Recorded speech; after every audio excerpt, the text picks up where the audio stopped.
Jadi bagaimana merangkul mereka, mengajak mereka untuk fokus ke kita, bagaimana memahami karakteristik mereka itu masing-masing. Bagaimana Bu perasaan Ibu sudah masuk semifinalis ini Bu? Aduh ya ampun, saya ini ya sedikit terkejut ya. Terkejut dalam artian surprise banget.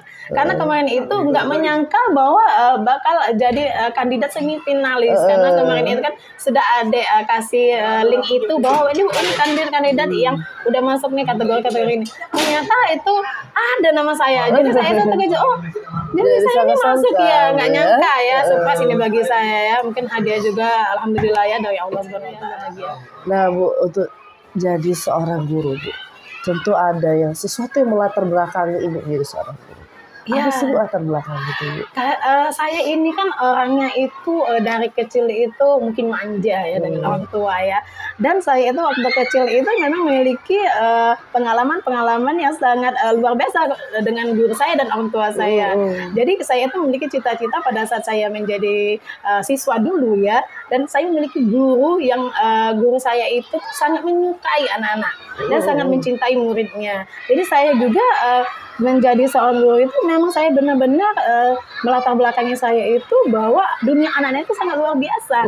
Dunia anak-anak itu memberikan diri saya itu ada sesuatu yang ingin disampaikan kepada diri kita, dan bagaimana dunia anak-anak itu mereka mengeksplor diri mereka, menggali diri mereka, memimpikan cita-cita mereka, bagaimana mereka untuk mencapai apa yang ingin mereka impikan, apa yang harus mereka dapatkan pada proses mereka belajar, pada saat mereka mengalami pembelajaran di kelas, pada saat mereka bertemu dengan guru kan. Itu yang melatari diri saya untuk menjadi seorang guru. Bagaimana saya menjadi seorang guru ini? Saya ingin memberikan kepada mereka itu pengalaman-pengalaman yang bahagia. Jadi pada saat mereka datang bahagia, pulangnya bahagia. Itu jadi selalu happy Bu ya tentunya. Apalagi saat diajar Ibu, Ibu juga pengen anak-anak Ibu tuh happy. Iya, gitu. bahagia, positif terus kayak gitu ya. Jadi dulu awal-awal menjadi seorang guru karena ada guru yang mencintai. Iya. Jadi Ibu juga ingin memberi cinta yang sama. Oke.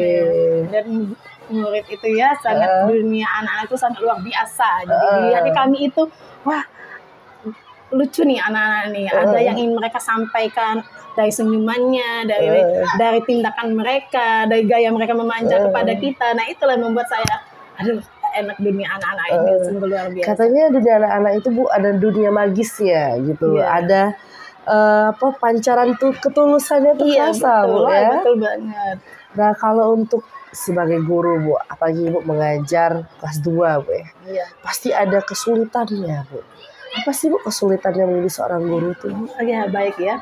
Kalau selama saya mengajar itu tidak bisa kita pungkirin bahwa ya pasti ada yang kita temui itu yang bagus-bagus ya selama perjalanan menjadi guru. Ada yang memiliki kesulitan juga yang ditemukannya sama kayak kita berjalan menggunakan kendaraan kan. Kalau untuk kesulitan sejauh ini itu pada saat saya mengajar itu kita harus melihat karakteristik anak-anak. Karena anak-anak itu beragam ya. Setiap anak itu beda-beda, apalagi karakteristiknya itu ada yang dari orang tuanya seperti ini, misalnya dari daerah seperti ini, bagaimana bahasanya, bagaimana sifatnya, perilakunya, itu kan beda-beda setiap anak. Itulah keberagaman mereka. Nah, karakteristik anak-anak ini harus benar-benar saya sebagai guru mengetahuinya, memahaminya, bagaimana karakter mereka ini. Nah, dengan karakter yang berbeda-beda ini, maka kita sebagai guru harus benar-benar bisa mengayomi mereka, mengajak mereka supaya di antara mereka sesama mereka itu saling menerima karakteristik mereka ini.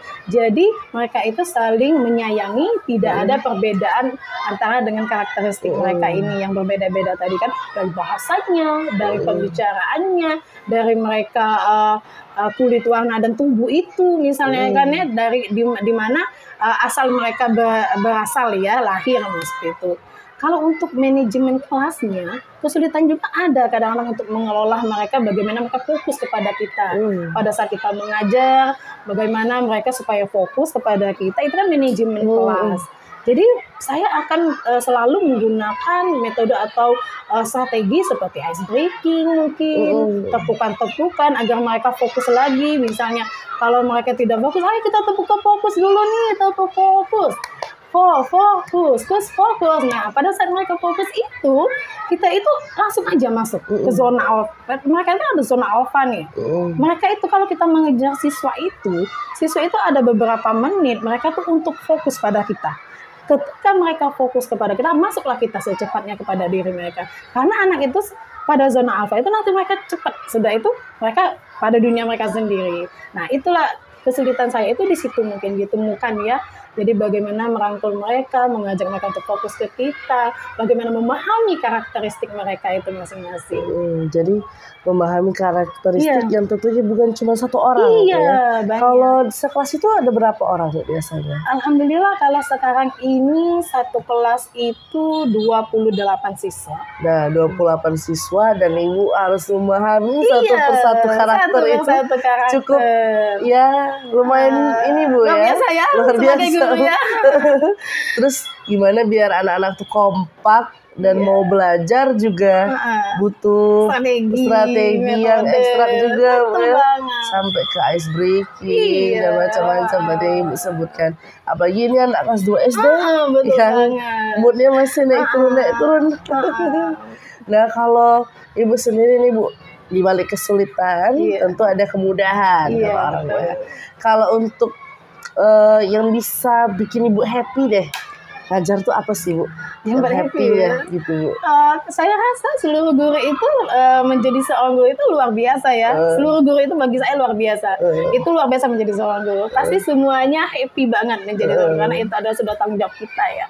Jadi kalau saya mengajar itu yang membuat diri saya bahagia itu ketika saya datang itu melihat anak-anak. Ketika saya sudah datang melihat anak-anak itu bagi saya sudah tanggung jawab saya ini benar-benar saya itu hadir utuh secara utuh di situ. Di diri anak-anak di kelas itu secara utuh hadir. Jadi bagi saya itu sudah melihat mereka sehari aja dan saya benar-benar bertanggung jawab untuk memberikan pembelajaran, menyampaikan pembelajaran dan pembelajaran ini sampai kepada mereka. Itu bagi saya sudah sangat happy. Dan saya akan merasa sedih kalau di antara anak-anak ini tidak mendapatkan fasilitas dari saya itu yang tidak sesuai. Jadi saya ini memfasilitasi mereka. Bagaimana saya ini menjadi guru, mereka mendapatkan hak itu sebagai murid. Apa yang pembelajaran saya kasih, mereka benar-benar mereka mendapatkannya dan mereka ini akan membawanya nanti kepada saat mereka dewasa nanti kan bekal ini kan. Jadi bagi saya itu kalau tidak melihat mereka, misalnya saya sakit misalnya ya, saya tidak datang, saya akan berkepikiran.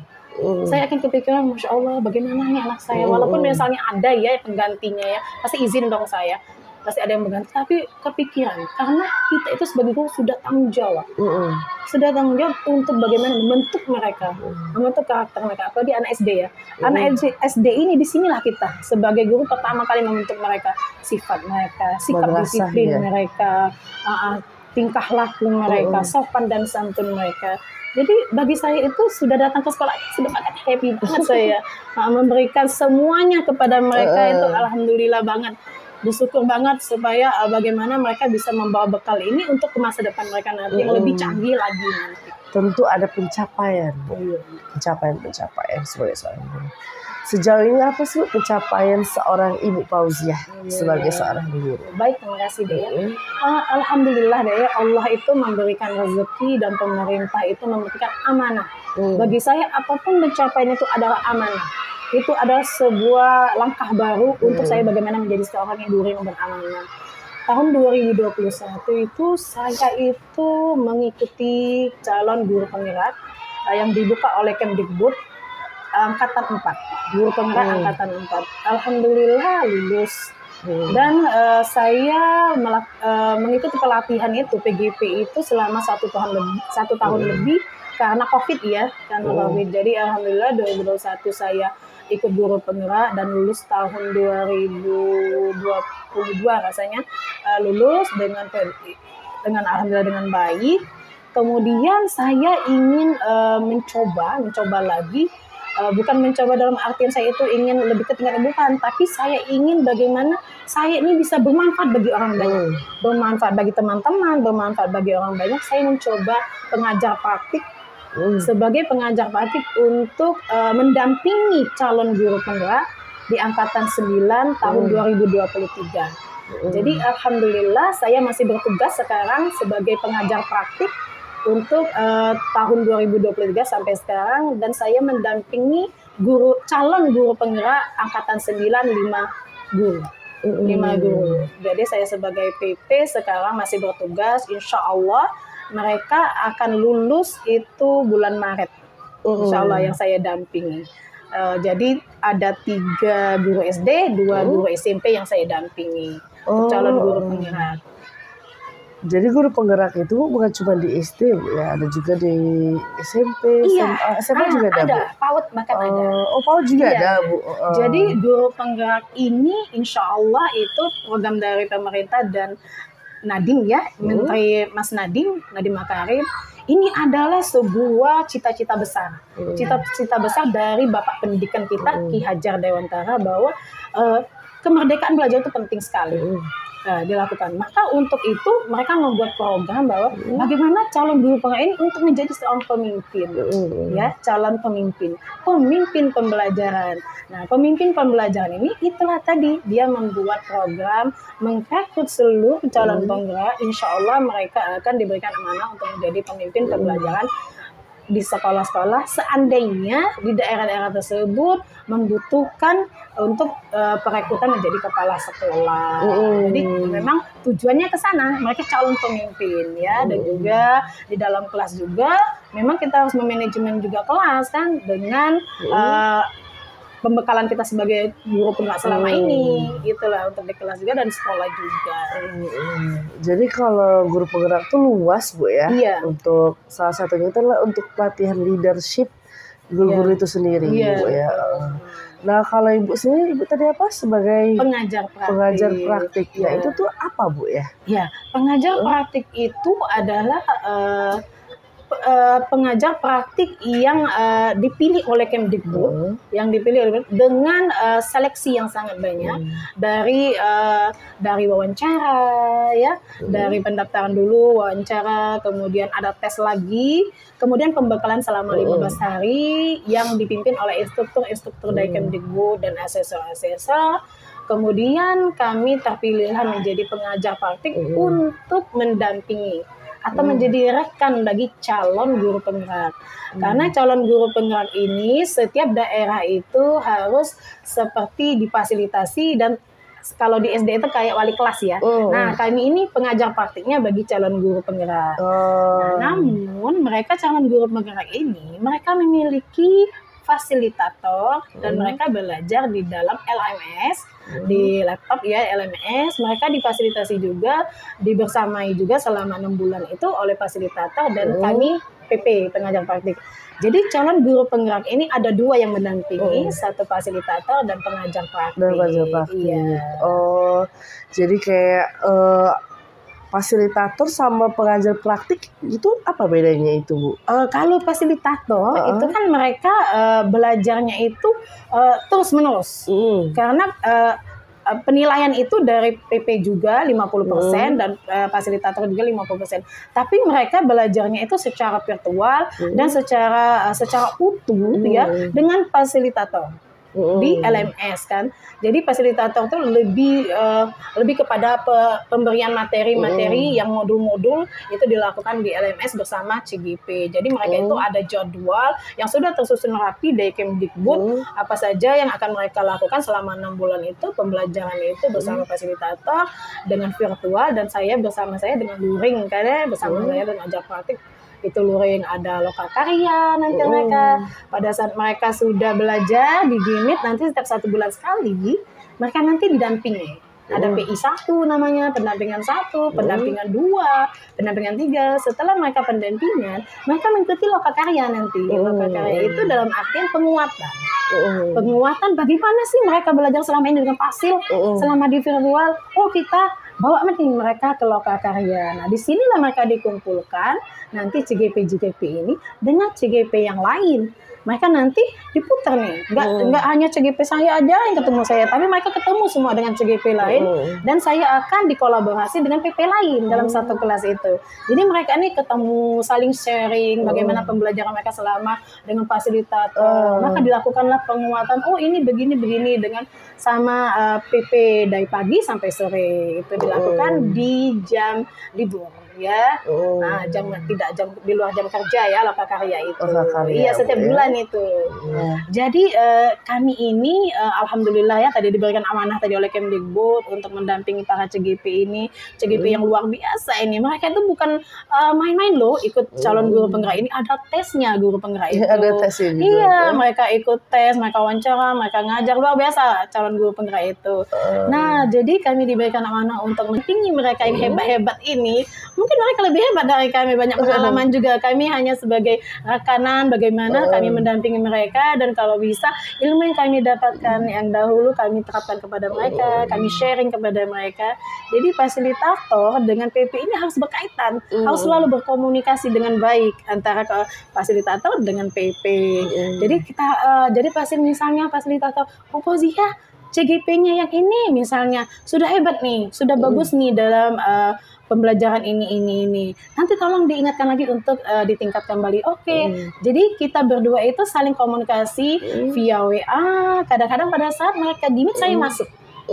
Misalnya mereka ada jadwal gimit untuk pembelajaran modul titik 1 misalnya. Saya masuk, saya ikut masuk pas masuk, saya amati mereka.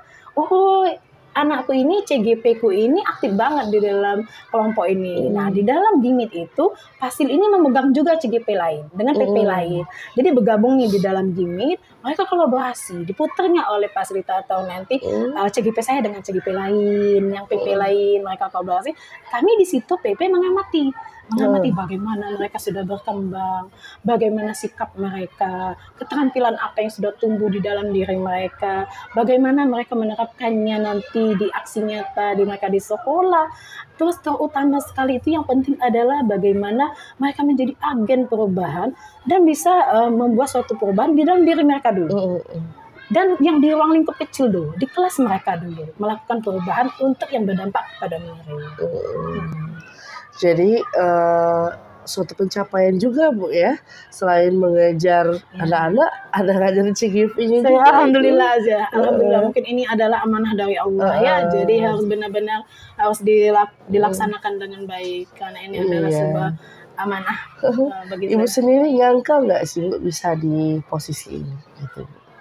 Kalau saya itu orangnya mengalir aja, dan juga saya itu banyak-banyak bersyukur aja dengan pencapaian ini ya. Karena ini mungkin sebuah awal bagi saya untuk merefleksi diri saya juga. Merefleksi diri saya juga bagaimana saya bermanfaat bagi orang banyak.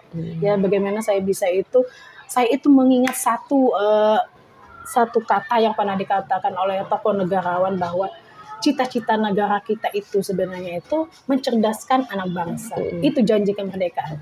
Janji kemerdekaan yang harus kita benar-benar kita tuntaskan, mencerdaskan anak bangsa. Dan mencerdaskan anak bangsa ini bagaimana kita sebagai pendidik memberikan penyampaian itu kepada anak. Apalagi dibentuk di SD ini ya, membentuk karakter anak, sifat anak, sikap anak, sopan santun. Jadi seluruh guru tuh memang di SD itu pasti guru itu ingin memberikan penyampaian kepada anak itu bagaimana mereka sukses dalam membawa diri mereka untuk di masa depan mereka lagi mencapai keselamatan mereka, kebahagiaan mereka, karena dunia ini akan terus berkembang kan. Jadi disinilah peran kami sebagai guru, bagaimana menanamkan sikap sopan santun, mendidik mereka, ya bagaimana mereka membawa bekal ini dengan baik nanti dan mereka sukses mencapainya. Kedepannya ada nggak Bu apa gitu, mau jadi apa lagi gitu Bu? Kalau untuk saat ini ya Dek ya, saya bersyukur dulu yang untuk saat ini. Alhamdulillah yang rezeki Allah kasih ini. Kebetulan juga kami di sekolah ini alhamdulillah baru diangkat derajatnya oleh Allah. Sudah P3K semua ya. Alhamdulillah ya. Jadi udah P3K. Iya, udah P3 semua, termasuklah saya honor itu udah lama. Alhamdulillah juga saya beruntung sekali mendapatkan kepala sekolah yang luar biasa yang mensupport saya, membimbing saya. Yang selalu mendukung saya, kepala sekolah yang luar biasa Ibu Heriana Hartiwi, orangnya sangat bijak banget, cerdas banget orangnya Ibu Heriana Hartiwi. Jadi pencapaian yang akan saya capai lagi, mungkin masih mimpi ya, karena bermimpi itu boleh. Dari bermimpi kita akan mencapai itu. Insya Allah kalau bermimpi apapun itu dengan hati yang tulus, insya Allah. Tapi untuk kedepannya itu mungkin saya lebih kepada kepribadian saya dulu, dan personal saya itu mungkin menuju pasangan dulu. Mungkin menikah dulu ya.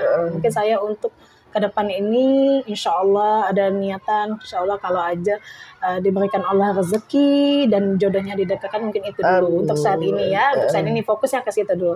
Tapi tidak menutup kemungkinan saya akan mencari pencapaian yang lain, tapi bermanfaat bagi orang banyak. Bermanfaat bagi mungkin apa nanti ya. Tapi kita wallahu alam nggak tahu ya, nggak tahu kita, karena Allah semua itu.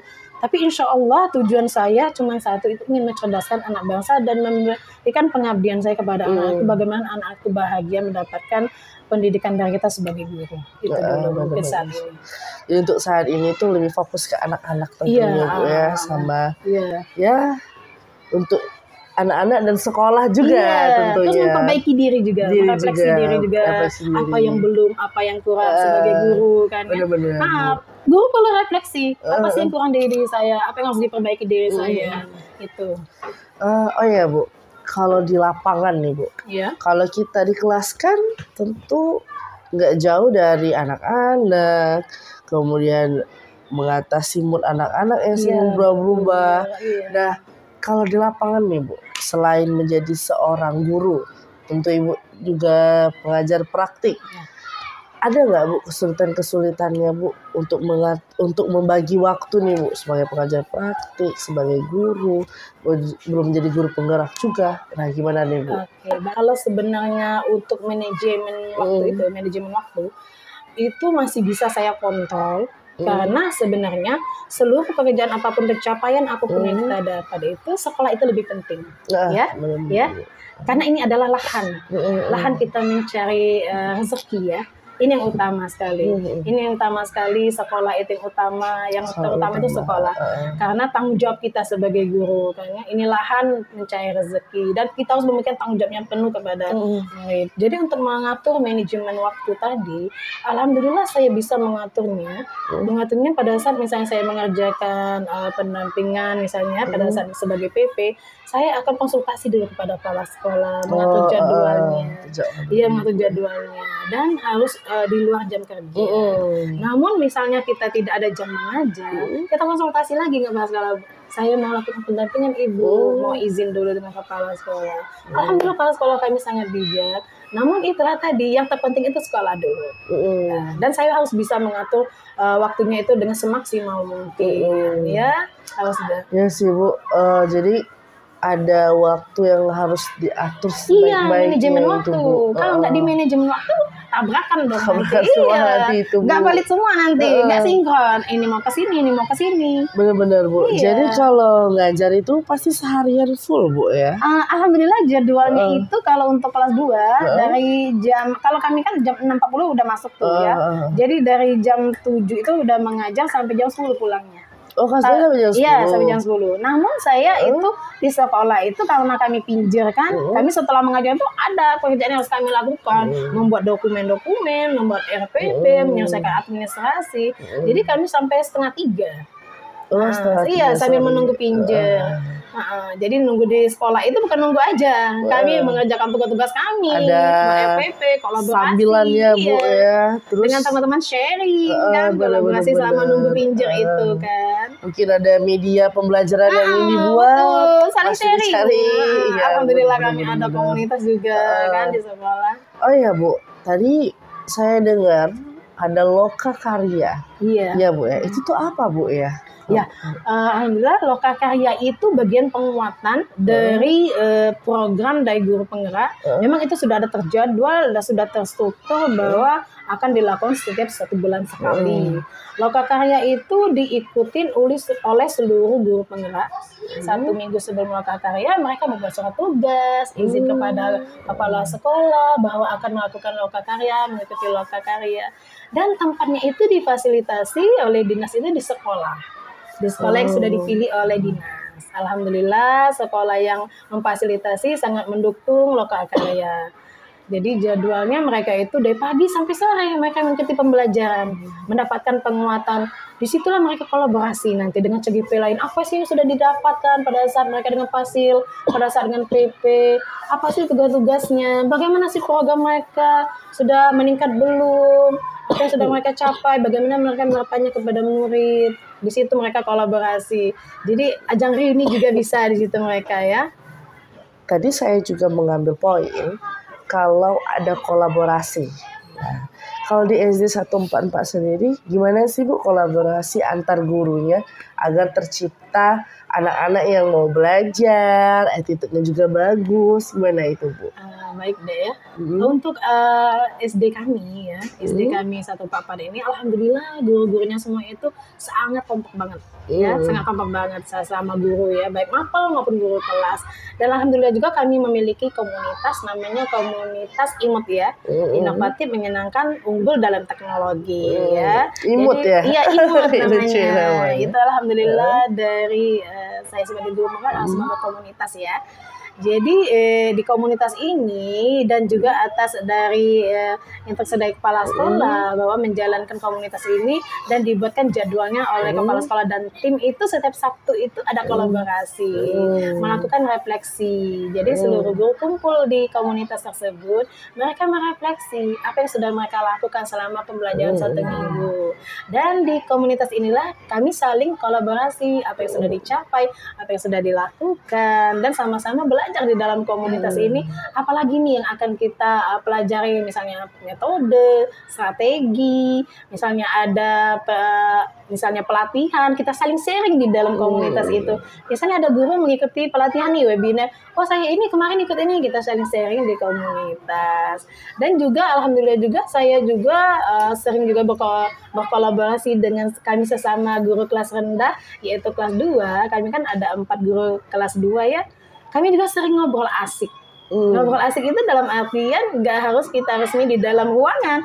Kita kadang-kadang ke taman, karena kita ada taman ya di sekolah. Kita kadang duduk di situ di depan perpustakaan. Kita ngobrol asik bagaimana kita melakukan pembelajaran, apa yang akan kita lakukan untuk kami kan ada program, ada kegiatan di sekolah penggerak namanya P5.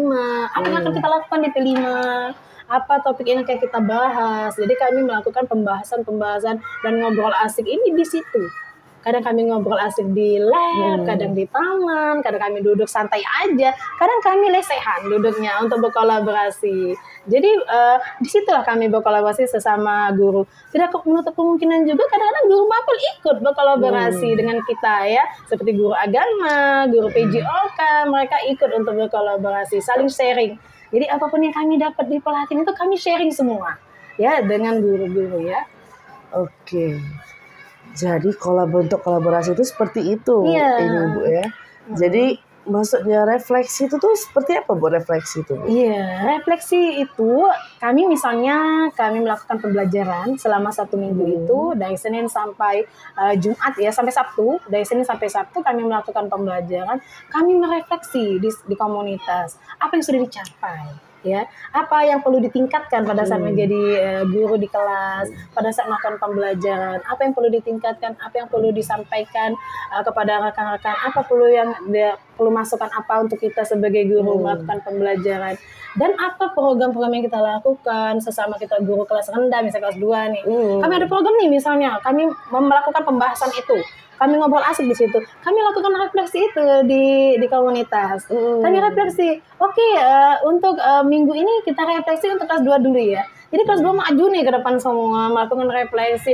Ibu, kami kemarin membahas ini kelas 2. Seluruh kelas 2 membahas ini, dapatnya ini, akan kami lakukan ini. Nah, jadi di situ ada saling tanya jawab, memberikan pendapat, saling bermusyawarah, apa yang perlu ditingkatkan, apa yang perlu ditambahkan, utama sekali dari kepala sekolah yang selalu memberi motivasi kepada kami. Ibu kepala sekolah selalu memberikan masukan-masukan, membimbing kami, mengarahkan kami bagaimana kami menjadi guru yang seutuhnya, benar-benar hadir seutuhnya untuk anak ya. Jadi cukup bagus Bu ya programnya.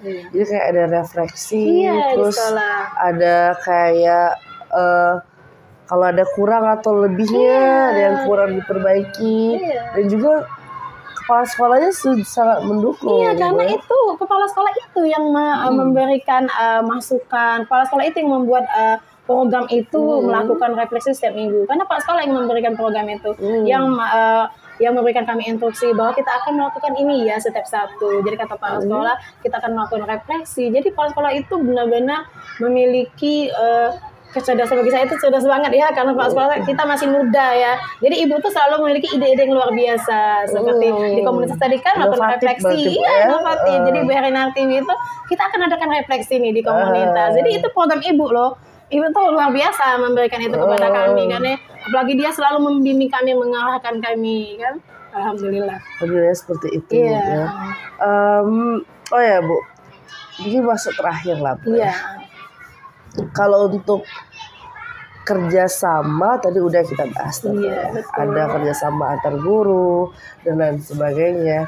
Nah kemudian Bu, gimana sih Bu salah satu cara Ibu nih agar anak-anak itu tuh terus menerapkan apa yang ia pelajari gitu Bu? Iya. Gimana itu Bu? Oke, baik ya. Cara saya bagaimana anak itu menerapkannya kepada kehidupan sehari ya, apa yang sudah saya sampaikan, apa yang sudah saya berikan kepada mereka ya. Cara saya itu setiap saya sudah melakukan pembelajaran, di akhir-akhir pembelajaran saya akan selalu memberikan penguatan kepada mereka. Saya akan selalu mengulangi, mereview, merefleksikan, dan melakukan penguatan kepada mereka. Apa sih nak tujuan kita pembelajaran kita hari ini? Apa sih harapan ibu kepada kalian? Harapan ibu kepada kalian itu benar-benar mencapai keselamatan nanti, mencapai kebahagiaan di masa depan kalian nanti. Kalian akan menemui dunia ini dengan kecanggihannya, dengan perubahan zaman. Di mana zaman kalian akan nanti, kalian akan mendapati luar biasa lagi dari sini. Ini dunia digital, nanti kalian akan mendapati yang lebih dari sini. Jadi saya melakukan penguatan kepada mereka agar tercapai apa yang saya sampaikan. Mereka itu apa yang saya kasih kepada mereka itu benar-benar mereka bisa menerapkannya dalam kehidupan sehari-hari dengan cara melakukan penguatan tadi, penguatan kepada mereka, bagaimana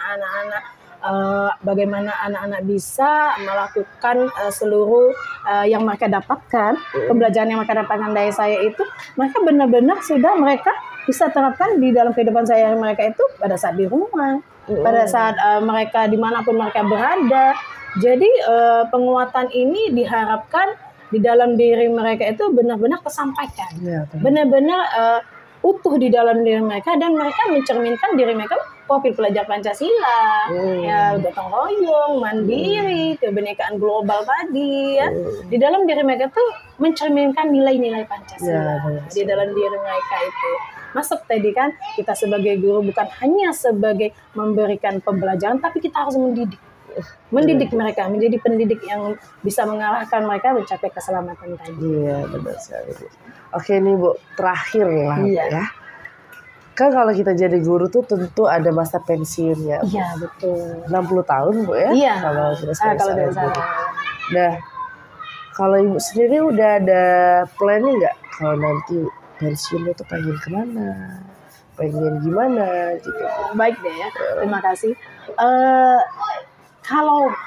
Kalau untuk guru memang 60 ya, 60 pada saat pensiun. Kalau untuk saat ini saya mungkin belum ada planning untuk bagaimana saya pensiun, bagaimana rupa saya nanti, bagaimana tubuh saya nanti, apakah saya nanti sudah punya anak dan lain-lain ya. Insya Allah sudah punya anak, sudah ada pencapaian ya. Insya Allah sudah menikah dan lain-lain.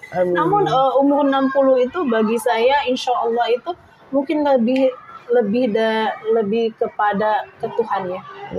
Mungkin lebih kepada kereligiusan, bagaimana kita memperbaiki diri kita, bukan hanya akhirat yang kita kejar, tapi bukan hanya dunia yang kita kejar, maksudnya akhirat juga yang kita kejar. Jadi mungkin lebih kepada situ, namun juga tubuh juga perlu kebahagiaan, diri juga perlu kebahagiaan. Jadi bahagiakan juga diri kita, nikmati sisa-sisa dari pensiun kita, bahagiakan diri kita, dan tetap bermanfaat bagi orang banyak. Iya, itu mungkin ya mimpi saya. Jadi kalau untuk detail signifikannya belum Bu ya. Iya, tapi itu mungkin ya. Tapi kemungkinan besar karena belum mencapai itu. situ ya. Kayaknya nikah dulu lah Bu Iya ya. betul. Amin. Kayaknya menikah dulu, nanti berjalan seiring waktu ya, nanti ada mimpi lagi. Jangan salah loh, mimpi itu boleh. Karena dengan bermimpi akan tercapai semuanya. Kita catat aja, catat apa. Nanti centang yang mana yang sudah terwujud ya dari mimpi tersebut. Amin amin ya rabbal alamin. Jadi teman-teman, kalau bisa kita simpulkan dari cerita ibu itu tuh pantang menyerah itu. Nah, betul banget. Pantang menyerah dalam setiap hal. Iya. Dan tentunya berpikir positif kalau itu akan tercapai. Iya, betul. Ya. Baiklah teman-teman, sekian dari Bu Fauzia hari ini. Dan dari Jenny saat ini juga kami ucapkan terima kasih. Salam rumba.